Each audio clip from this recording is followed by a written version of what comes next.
A woman with immaculate makeup shot herself in full public view. At first, everyone assumed it was an ordinary suicide case. Who knew that shortly after, the deceased bride would appear in the mist and unhesitatingly gun down her promiscuous husband?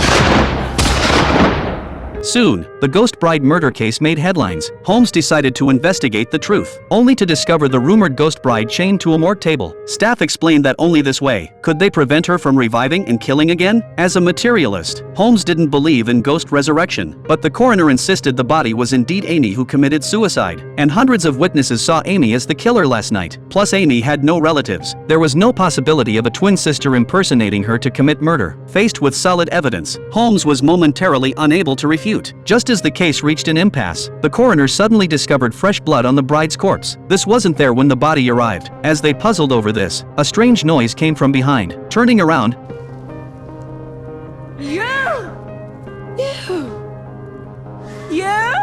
they saw bloody writing on the wall, in the bride's handwriting, but the bullet had pierced her brain. How could she possibly revive? Soon, the sheriff received 5 reports. 5 men had been killed in their homes by the ghost bride, with bloody writing on walls and uncooked rice scattered on floors. Like some mysterious ritual, Holmes was completely baffled, until one day, a woman sought help, claiming she and her husband had received death threats from the ghost bride. Holmes immediately rushed to the woman's house. That night, thick fog descended. He and Watson hid in a carriage outside, speculating that the woman's husband must have some secret connection to the ghost bride. Before he finished speaking, the ghost bride's figure appeared. Holmes gave chase, but was deliberately led away. The sound of breaking glass came from upstairs. He realized he'd fallen for a trick. Before they could investigate, another glass shattered. Watson's candle suddenly extinguished. When the light returned, an eerie figure had appeared behind him.